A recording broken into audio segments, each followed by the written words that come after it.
وعلى آل محمد. يا ربي صل على نبيك دائما، صل على نبيك دائما، وبعث هذه الدنيا، وبعث يا ربي صل على نبيك دائما، صل على نبيك دائما، وبعث هذه الدنيا، وبعث ثاني.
الله أكبر،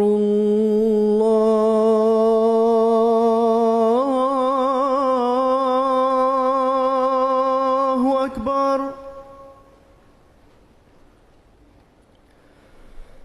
الله أكبر،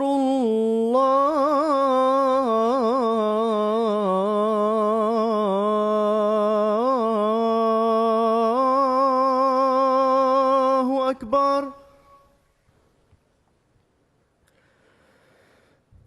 أشهد أن لا إله إلا الله.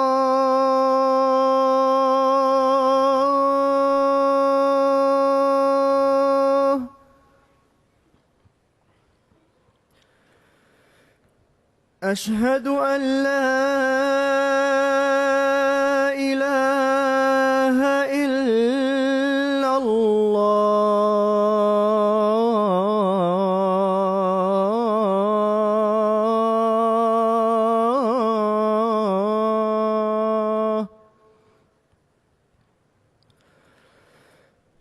أشهد أن محمدًا رسول الله.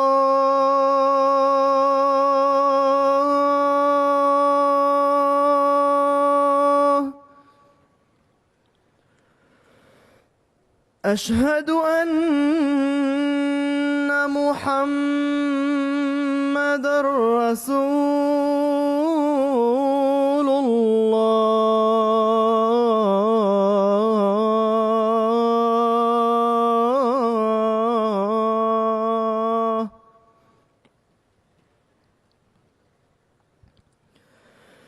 حي على الصلاة.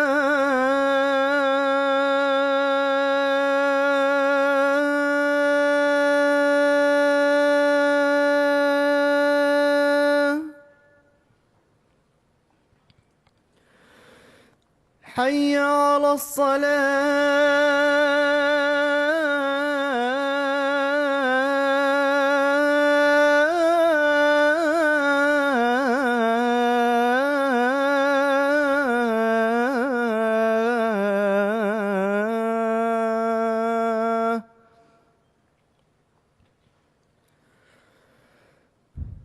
حي على الفلاح.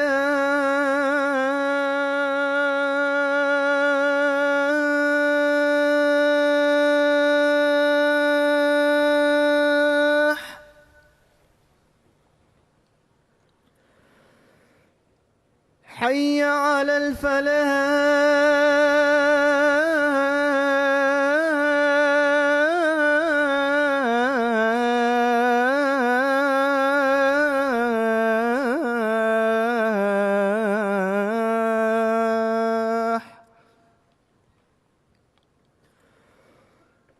الله أكبر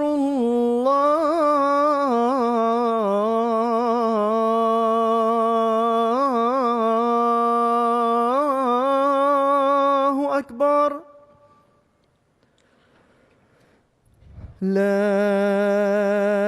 إله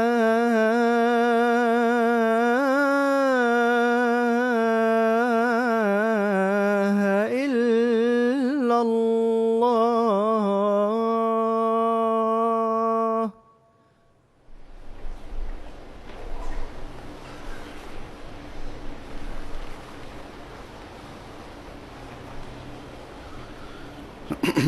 السلام علیکم ورحمۃ اللہ.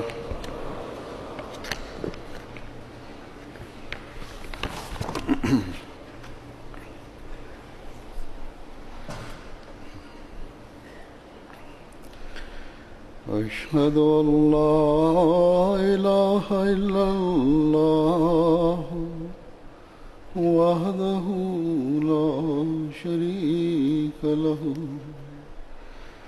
وأشهد أن محمدا عبده ورسوله. أما بعد فأعوذ بالله من الشيطان الرجيم. بسم الله الرحمن الرحيم. الحمد لله رب العالمين الرحمن الرحيم مالك يوم الدين. إياك نعبد وإياك نستعين. اهدنا الصراط المستقيم صراط الذين أنعمت عليهم غير المغضوب عليهم ولا الضالين.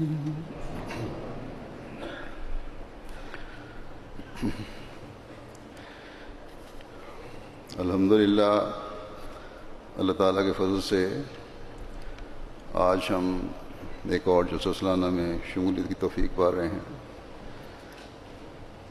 بعض لوگ پہلی مرتبہ جلسے میں شامل ہو رہے ہیں، بہت سے ایسے بھی ہیں جن کو سفر اور ویزے کی سہولت ہے، وہ سالہ سال سے جلسے میں شامل ہوتے آ رہے ہیں.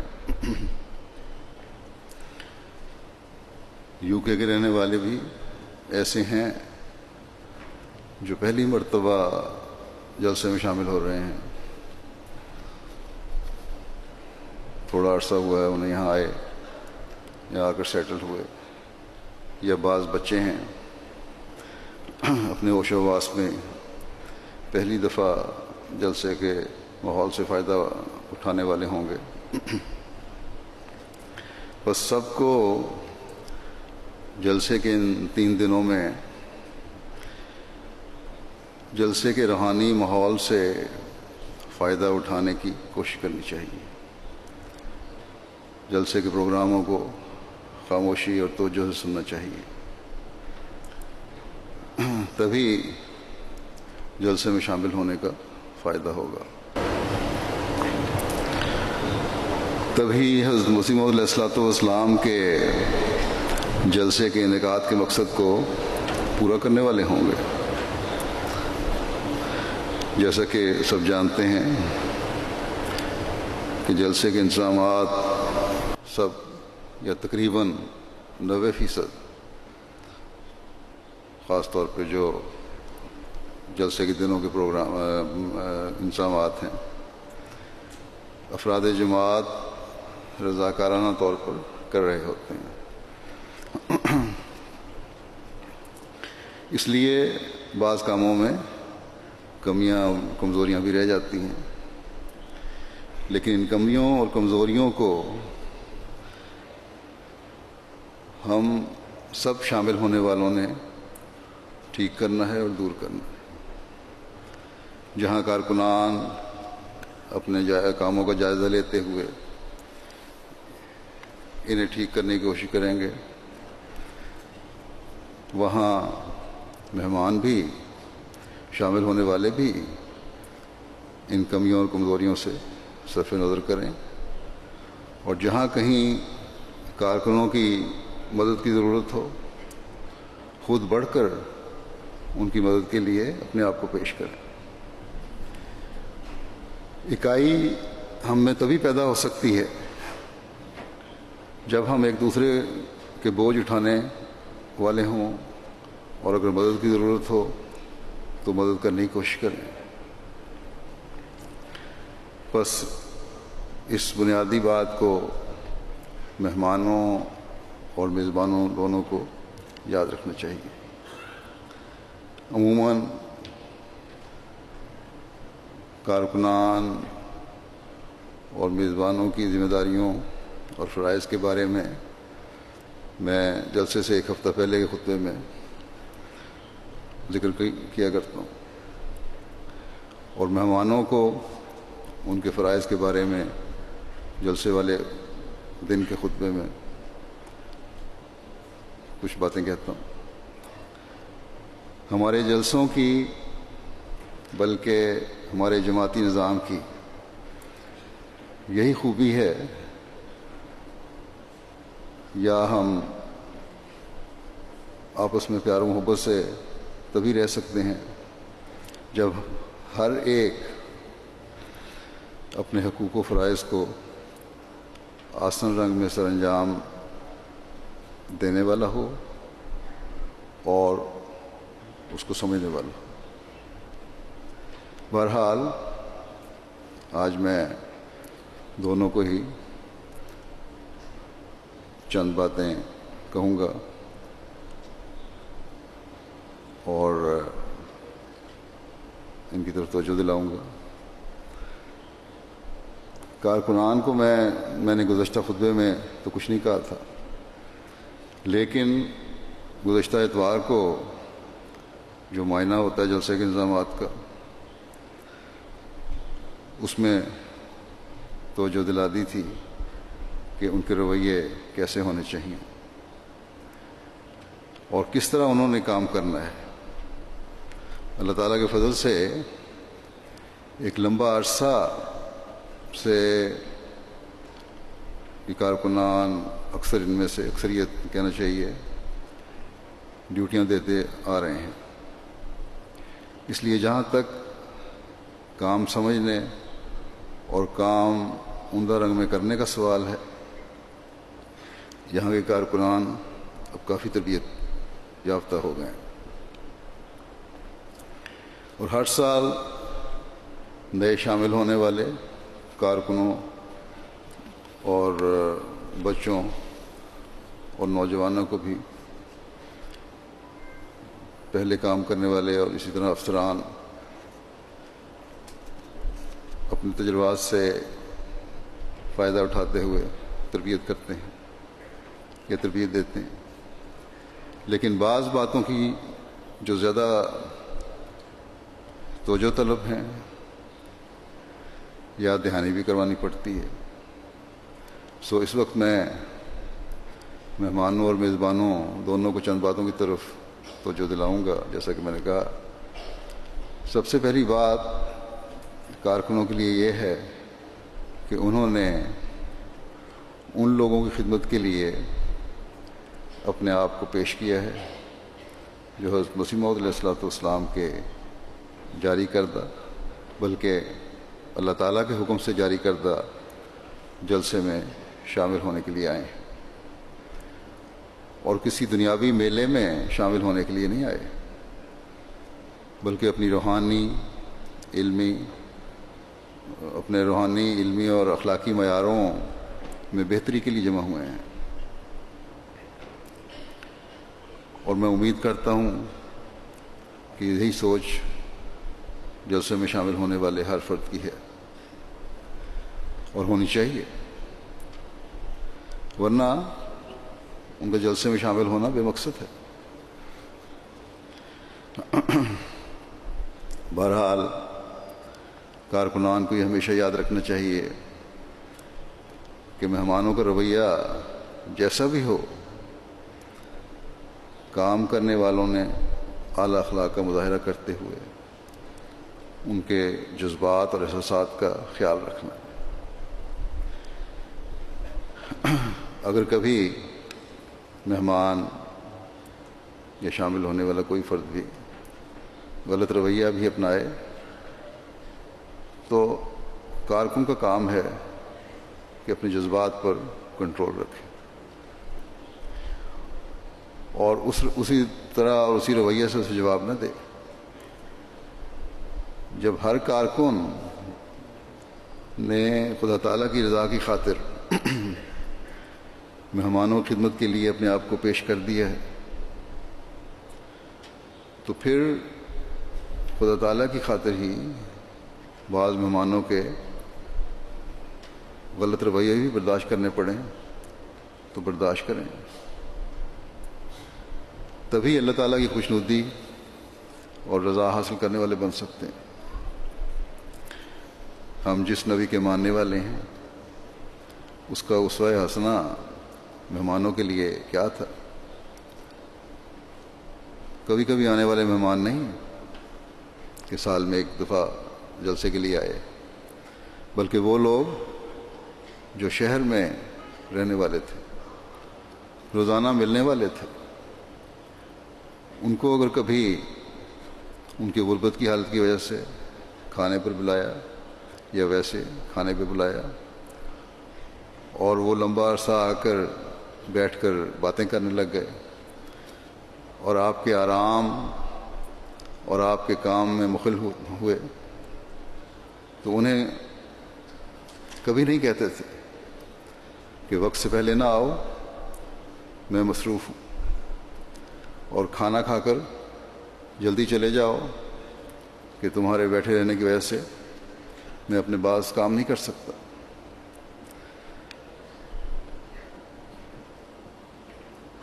یہ لوگوں کی حالت دیکھ کر اور آپ کیا مہمانوں کی کو برداشت کرنے کا صبر اور حوصلہ دیکھ کر اللہ تعالیٰ نے مومنوں کو فرمایا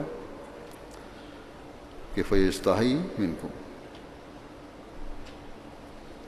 کہ وہ تمہارے جذبات کا خیال رکھتے ہوئے تمہیں منع کرنے سے حیا کرتا ہے، لیکن اللہ تعالیٰ کو یہ بات کہنے میں کوئی روک نہیں۔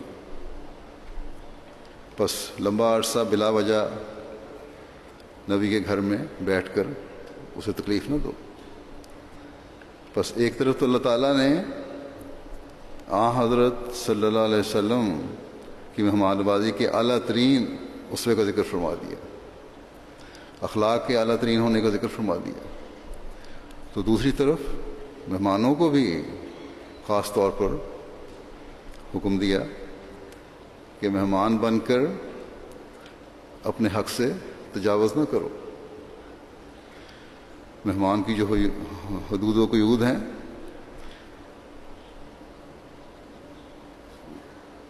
اسے ان کے اندر رہو، ان کے اندر رہنے کی ضرورت ہے۔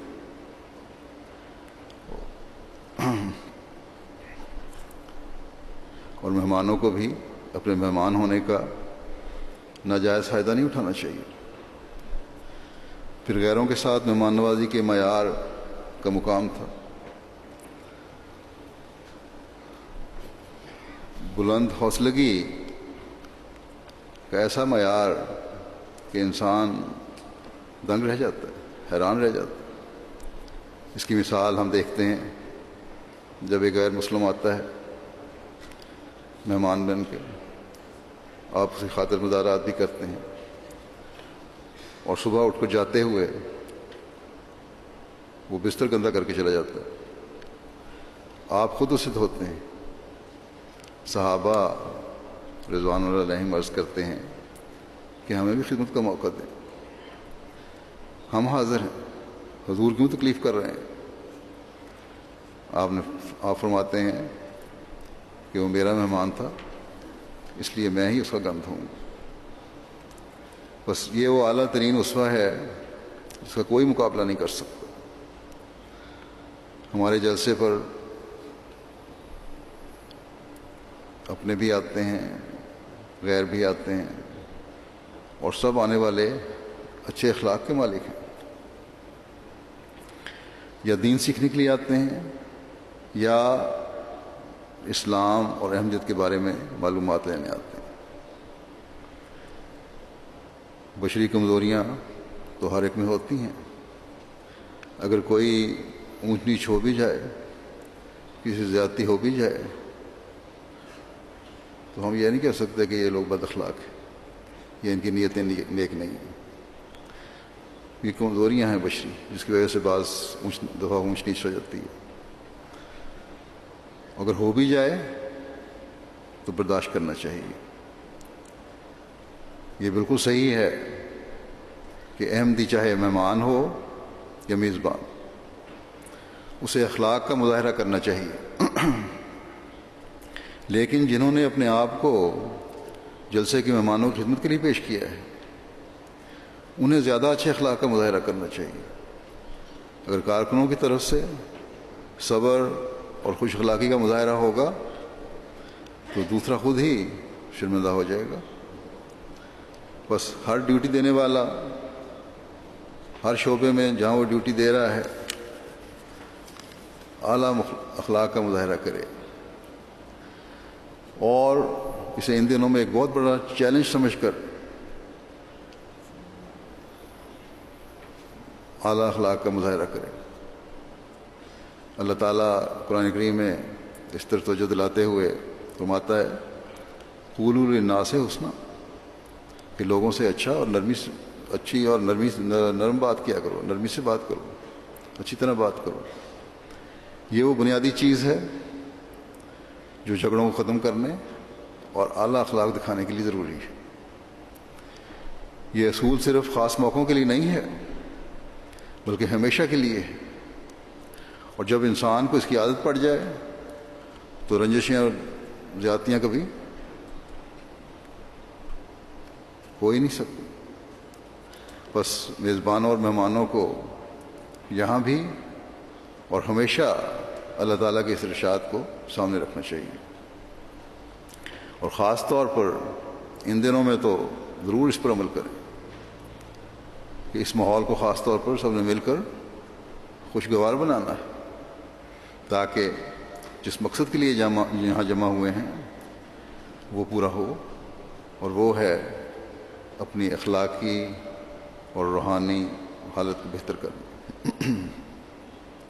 اور یہی اخلاق یہاں آنے والے غیر لوگوں کو بھی اسلام کے اعلیٰ خلق بنانے کا ذریعہ بنیں گے۔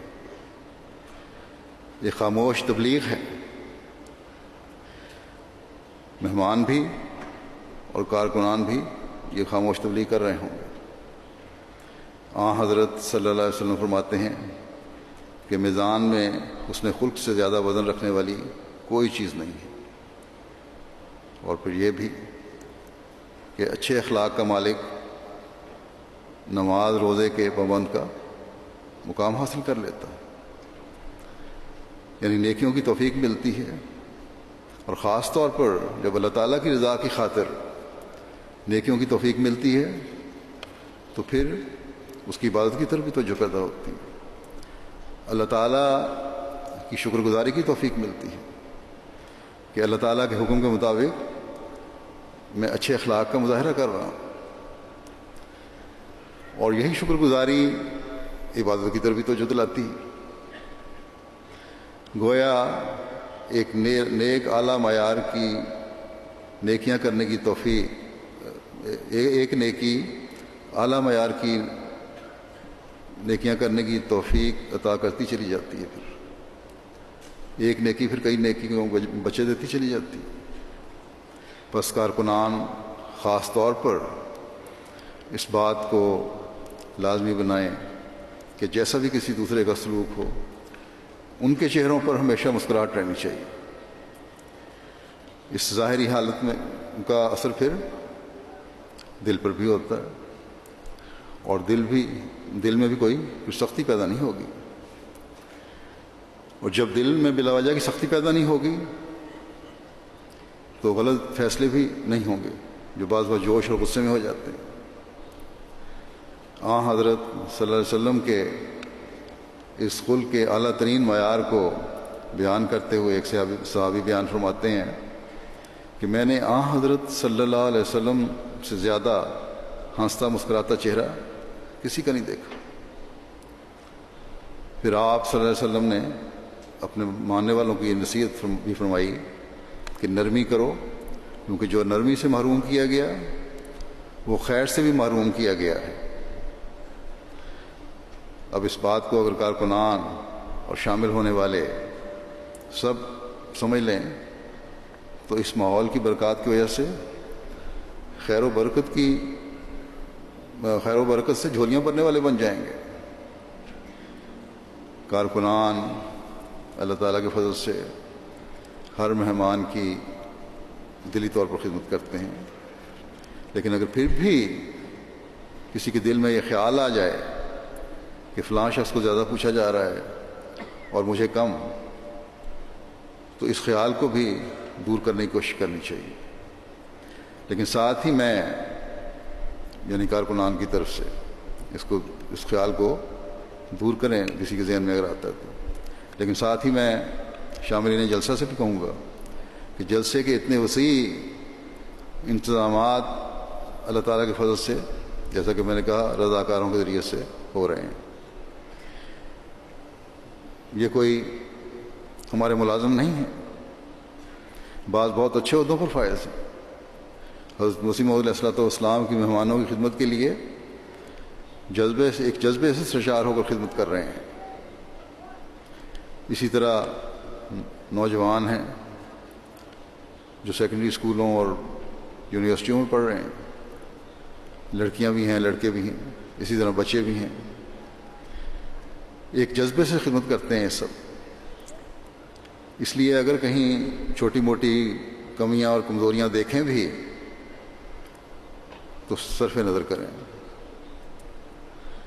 اور ایک مقصد سامنے رکھیں کہ محض اللہ تعالیٰ اور اس کے رسول اور اس کی دین کی باتیں سننے کے لیے یہاں جمع ہوئے ہیں، اور جب یہ مقصد سامنے ہوگا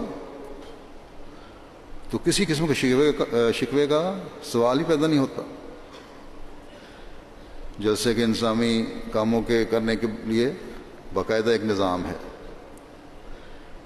مختلف شعبہ جات ہیں، اس کے کاموں میں سہولت پیدا کرنے کے لیے بنائے گئے ہیں۔ اگر کسی مہمان کو کسی ایک شعبے میں کمی نظر آتی ہے، یا جس طرح اس کی مہمان نوازی کا اس کا خیال ہے کہ اس کی ہونی چاہیے، یا اس کا خیال ہے کہ اس کا حق ہے کہ اس کی مہمان نوازی اس طرح ہو، اور نہیں ہو رہی، تو صرف شعبے کے انچارج کو لکھ دیں بجائے کارکنوں سے الجھنے کے۔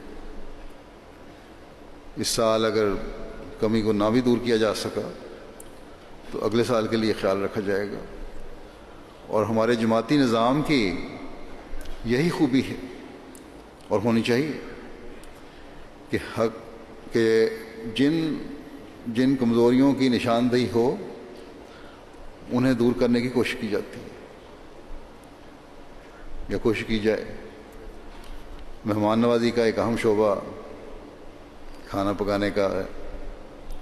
لنگر کے جلسے کے دنوں میں مخصوص کھانے ہیں اور وہی پکائے جاتے ہیں۔ فی الحال دنیا میں ہر جگہ جہاں جلسے ہوتے ہیں، یا کم از کم ان جگہوں پہ جہاں پاکستانی اور ہندوستانی احباب کی اکثریت ہے، سوائے کچھ کھانے ایسے ہیں جو غیر ملکیوں کے لیے مخصوص ہوتے ہیں۔ غیر ملکی سے مراد میری غیر پاکستانی یا غیر ہندوستانی ہے۔ اس وقت اکثر شامل ہونے والے، جیسا کہ میں نے کہا، کہ پاکستانی یا ہندوستانی اوریجن کے لوگ ہیں، اس لیے یہ مخصوص کھانا آلو گوشت اور دال لنگر میں پکتا ہے اور روٹی۔ لیکن پکانے والے اس بات کا بھی خیال رکھیں، ٹھیک ہے کھانا تو ہم نے اپنی مرضی کا کھلانا ہے ان کو، لیکن پکانے والے اس بات کا خیال رکھیں بہرحال کہ کھانا اچھی طرح پکاؤ، خاص طور پر گوشت اچھی طرح پکاؤ۔ مجھے پتہ چلا کہ کل گوشت اچھی طرح گلا نہیں ہوا تھا، تھوڑے مہمان تھے کل، اس لیے زیادہ شکایت نہیں کوئی آئی ہوگی، لیکن اگر آج بھی وہی حال ہے تو پھر انتظامیہ کو اس بارے میں سنجیدگی سے غور کرنا چاہیے۔ اگر گوشت کی کوالٹی اچھی نہیں تھی تو انتظامیہ کو فوری طور پر اس بات کی کارروائی کرنی چاہیے کہ اچھی کوالٹی کا گوشت ملے۔ مجھے امید ہے کہ مہمان تو اس بات پر انشاءاللہ شکایت نہیں کریں گے، لیکن اگر کریں شکایت تو پھر وہ ان کی جائز شکایت ہوگی، لیکن شکایت غصے سے بھر کر نہ کریں، لیکن بلکہ پیار سے انتظامیہ کو توجہ دلا دیں کہ یہ کمی ہے، اس کو پورا کریں۔ اس طرح کھانا بھی ضائع ہوتا ہے اور رزق کو بھی ہمیں حفاظت کرنے کا حکم ہے۔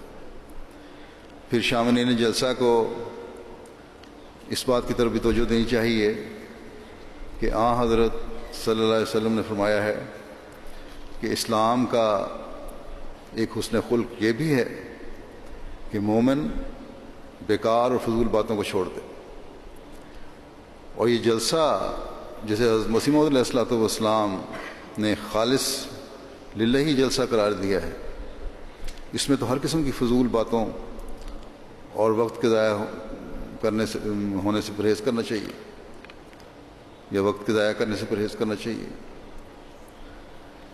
اور جلسے کے پروگراموں کو غور سے سنیں۔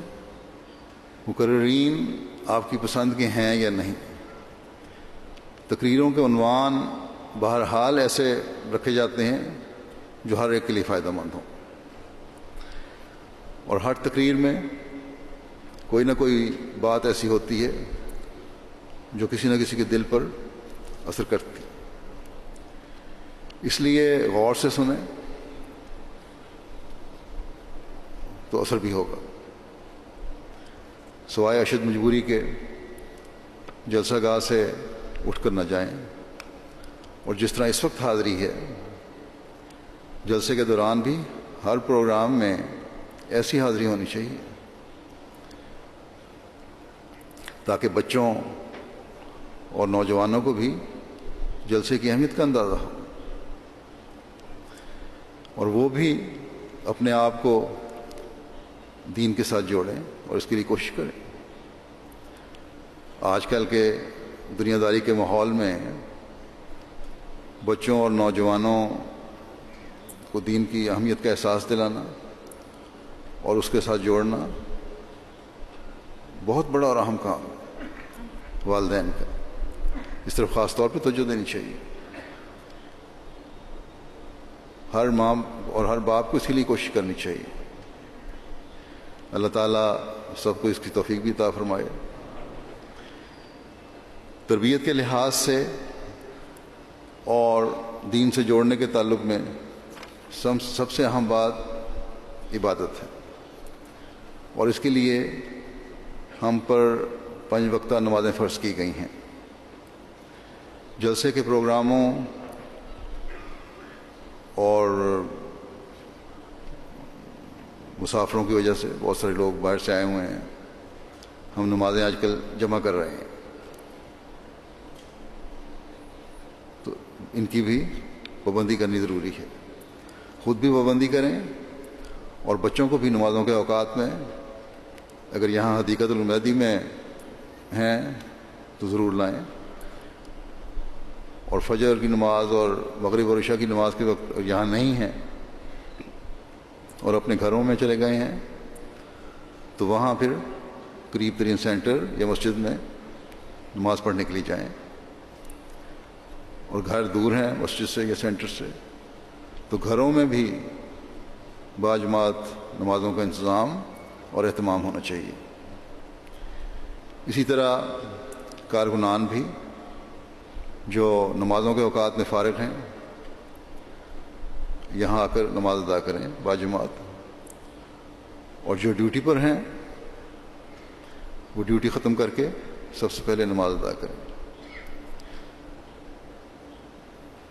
ڈیوٹی لگانے والے جو ہیں، انتظامیہ جو ہے یا انچارج جو ہیں، ان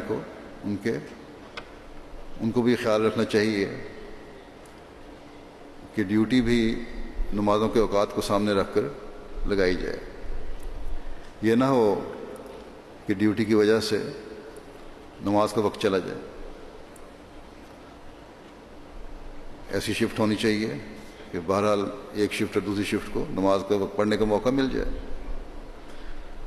اگر ہماری نمازوں پر توجہ نہیں تو ہمارے سب کام بیکار ہیں۔ انتظامی لحاظ سے بھی بعض باتیں مزید بھی کہنا چاہتا ہوں۔ جو لوگ اپنی گاڑیوں پر آتے ہیں وہ انتظامیہ سے تعاون کریں، اور جہاں اور جس طرح گاڑی پارک کرنے کے لیے کہا جائے اسی طرح کریں۔ پارکنگ بعض مسائل پیدا ہوتے ہیں، بعض ضد کرتے ہیں اور اپنی مرضی کی پارکنگ کرنے کے لیے کارکنوں سے الجھ بھی پڑتے ہیں۔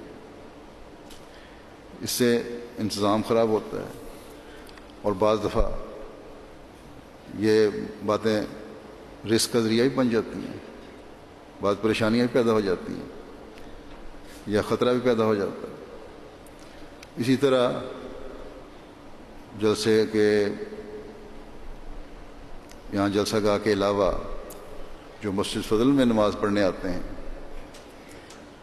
کارکنوں کو تو میں نے اتوار کو اس طرح توجہ دلا دی تھی کہ ڈیوٹیاں دیں اس بارے میں، لیکن جو یہاں آنے والے ہیں، جو شاملین ہیں، جو مہمان ہیں، جو اس علاقے میں جا کر نماز پڑھیں گے، ان کو بھی یہ یاد رکھنا چاہیے کہ جو مسجد فضل میں نماز پڑھنے آتے ہیں وہ بھی اپنی کاریں ایسی جگہوں پر کھڑی کریں جہاں ہمسایوں کے راستے نہ روکیں، ان کے گھروں کے راستے نہ روکیں اور انہیں تکلیف نہ ہو۔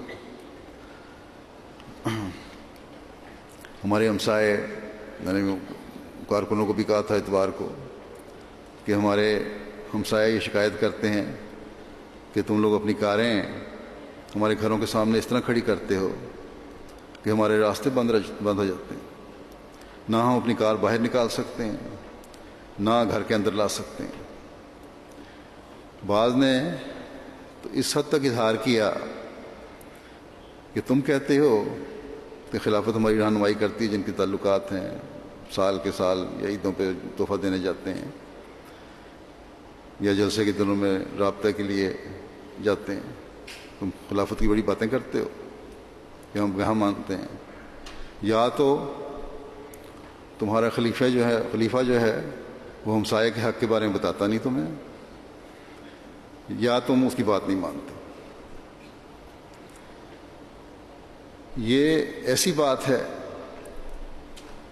جو ہر ایک کے لیے قابل شرم ہے، جو غیر ہمارے بارے میں اظہار کر رہا ہے۔ مجھے تو بہرحال اس بات میں بہت شرمندہ کیا، اور بات ان کی جائز ہے، صحیح ہے۔ اگر ہم روکتے ہیں تو یہی دو باتیں ہو سکتی ہیں۔ بس اس طرح خاص توجہ دیں، خاص طور پر اس کا خیال رکھیں۔ بے شک اپنے آپ کو تکلیف میں ڈال لیں، لیکن ہمسائے کا راستہ کبھی بند نہ کریں، اس کو تکلیف میں نہ ڈالیں۔ اسلام جتنا ہمسائے کے حقوق کے قائم کرنے کی تلقین کرتا ہے، کوئی اور دین اس طرح کھل کر اس کی تلقین نہیں کرتا۔ لیکن اس کے باوجود اگر ہم میں سے بعض اس پر عمل نہیں کرتے تو قابل شرم ہے، اور وہ گناہ گار ہیں۔ خاص طور پر ان لوگوں کو میں کہتا ہوں جو لندن سے باہر سے آنے والے ہیں، اور یورپ سے آنے والے ہیں، جرمنی وغیرہ سے، وہ اپنی کاروں پر آتے ہیں، وہ اس بات کا خیال خاص طور پر رکھیں. بعض ایسے ہیں جو خیال نہیں رکھتے، اور مجھے بتایا گیا ہے کہ ڈیوٹی پر کھڑے بعض نوجوان جب ان کو توجہ دلائیں تو وہ ان سے بھی نامناسب رویہ اختیار کرتے ہیں اور غلط طور پہ بات کرتے ہیں.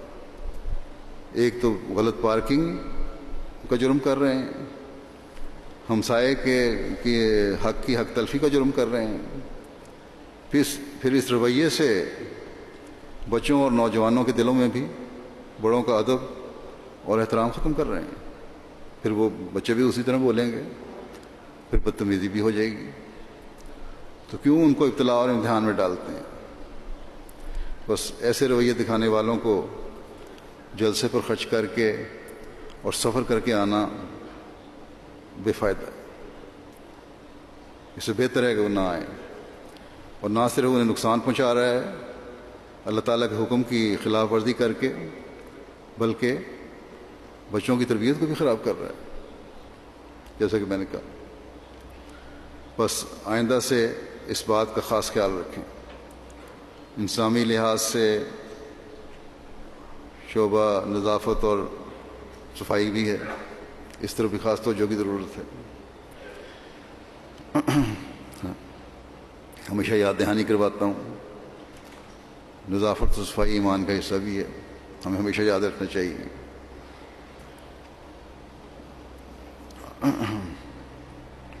مہمان بھی جب غسل خانے استعمال کرتے ہیں، ٹوائلٹ استعمال کرتے ہیں، تو صاف اور خشک کر کے آیا کریں. بعض شکایت ملتی ہے کہ اتنا پانی ہوتا ہے کہ دوسرا آدمی دوبارہ اس میں جا نہیں سکتا. کارکنوں پر بھی کا بھی کام ہے، لیکن صرف کارکنوں پر یہ نہ چھوڑیں، خود بھی اس بارے میں ان کی مدد کر دیا کریں. اسی طرح سڑکوں اور راستوں پر اگر گلاس وغیرہ یا کھلے میدان میں گلاس وغیرہ یا ٹین وغیرہ یا کوئی چیز نظر آئے، لفافے وغیرہ گرے ہوئے، تو ان کو اٹھا کر ڈسٹ بن میں ڈال دیا کریں. آج کل ایک اور بات ضروری ہے کرنے والی کہ آج کل بارش نہ ہونے کی وجہ سے بہت زیادہ گھاس بہت زیادہ خشک ہو گیا، جس کو آگ لگنے کا بھی خطرہ ہو سکتا ہے. گو اسے کاٹ کر اور دوسرا انتظام کر کے محفوظ کرنے کی کوشش کی گئی ہے، لیکن پھر بھی کوئی حادثہ ہو سکتا ہے، اس لیے احتیاط کرنی چاہیے. اس لیے ڈیوٹی والے بھی اور مہمان بھی اس بات کا خاص خیال رکھیں کہ کوئی آگ والی چیز اور چنگاری وغیرہ زمین پر نہ پھینکیں. اگر کسی کو بہرحال یہ حقیقت ہے اور حقیقت بیان کر دینی چاہیے تاکہ نقائص دور ہوں. اگر کسی کو سگریٹ پینے کی عادت ہے تو اسے ویسے بھی حدیقت و مہدی کی حدود سے باہر جا کر سگریٹ پینا چاہیے ان دنوں میں،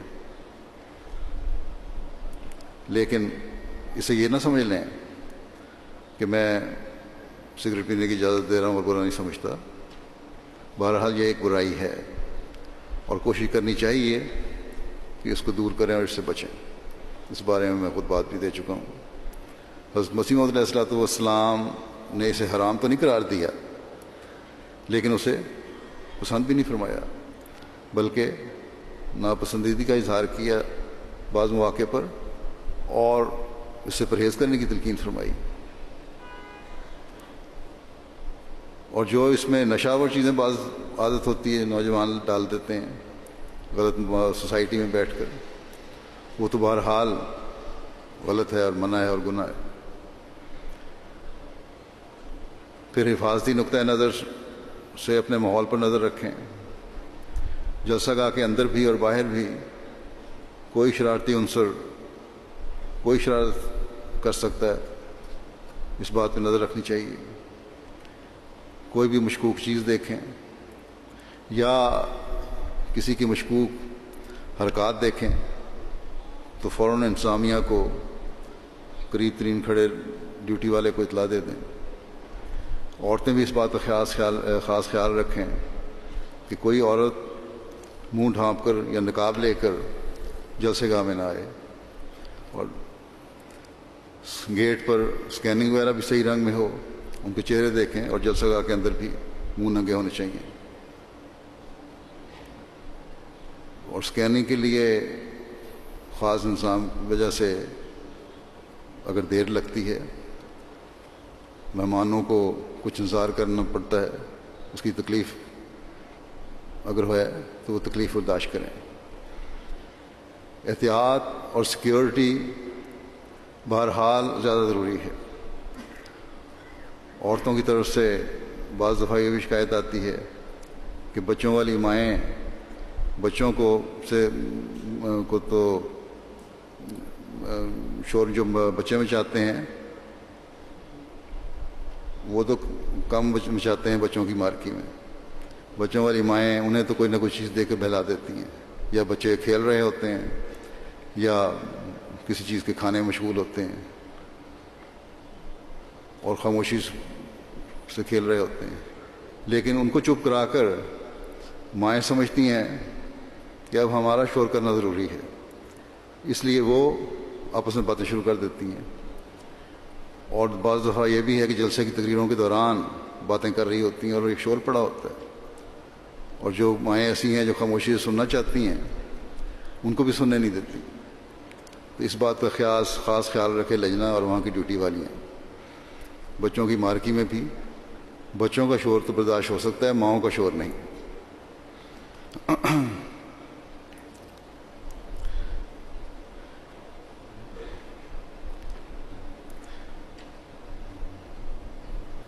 اسی طرح یہ بھی شکایت ہے عورتوں کی طرف سے کہ بعض دفعہ بعض عورتیں مین مارکی میں بھی تقریروں کے دوران بلا وجہ بولتی رہتی ہیں اور چپ کرانے والی لڑکیوں سے غلط رنگ میں بات کرتی ہیں، غلط جواب ان کو دیتی ہیں، جو کسی طور پر بھی مناسب نہیں ہے. اللہ تعالیٰ سب کو جلسہ سے زیادہ فائدہ اٹھانے کی توفیق عطا فرمائے، اور اپنی ان تمام باتوں اور ہدایات پر عمل کرنے کی توفیق عطا فرمائے جو ابھی میں نے دی ہیں یا آپ کے پروگراموں میں جو لکھی گئی ہیں. لیکن ایک بات یاد رکھیں کہ ان تمام ہدایات پر حاوی ایک بات ہے جو ہر ایک کے لیے فرض ہے اور انتہائی ضروری ہے، اور وہ ہے دعا. جلسے کی کامیابی کے لیے خاص طور پر دعا کریں. اللہ تعالیٰ محض اپنے فضل سے جلسے کو ہر لحاظ سے بابرکت فرمائے اور ہر شر سے محفوظ رکھے، اور ہم سب وہ فیض پانے والے ہوں جس کے لیے ہم یہاں جمع ہوئے ہیں. اسی طرح یہ بھی بتانا چاہتا ہوں کہ ریویو آف ریلیجنس کے تحت ہمیشہ کی طرح اس سال بھی ٹیورن شراؤٹ پر نمائش ان کے مارکی میں لگی ہوئی ہے. اسی طرح القلم پروجیکٹ بھی ہے ان کے اسی جگہ ساتھ ہی. اسی طرح شعبہ آرکائیو کے تحت بھی نمائش لگی ہوئی ہے، وہ بھی دیکھنے والی چیز ہوگی، معلومات میں اضافے کے لیے ہوگی. اسی طرح اس مرتبہ شعبہ تبلیغ یو کے نے قرآن کریم پر بھی ایک نمائش کا اہتمام کیا ہے. امید ہے انشاءاللہ تعالی وہ بھی لوگوں کے لیے معلوماتی ہوگی، اسے بھی دیکھیں. اسی طرح آج 2 web sites true Islam rational religion بھی لانچ ہوگی. شعبہ تبلیغ نے حضرت صلی اللہ علیہ وسلم کی سیرت پر آن لائن تقریری مقابلہ بھی رکھا ہوا ہے، اس میں بھی لوگ شامل ہو رہے ہیں. وہ بھی ایک یہ خصوصیت ہے جلسے کے سے آج انہوں نے شروع کیا ہے. یہ بہرحال یہ ان دنوں کے روٹین کے جو جلسہ گاہ میں پروگرام ہوتے ہیں ان سے زائد باتیں اور پروگرام ہیں. نمائشوں اور ان پروگراموں سے بھی لوگوں کو استفادہ کرنا چاہیے. اللہ تعالیٰ سب شاملین کو حضرت مسیح موعود علیہ الصلوۃ والسلام کی دعاؤں سے حصہ لینے والا بنائے.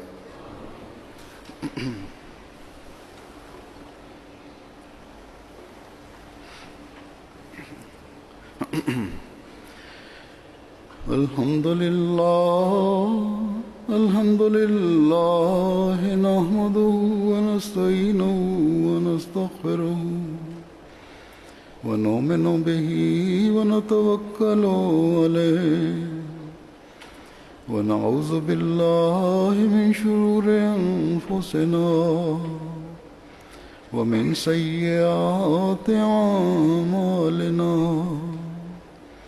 من يهده الله فلا مضل له ومن يضلل فلا هادي له ونشهد أن لا إله إلا الله ونشهد أن محمدا عبده ورسوله عباد الله رحمكم الله إن الله يأمر بالعدل والإحسان وإيتاء ذي القربى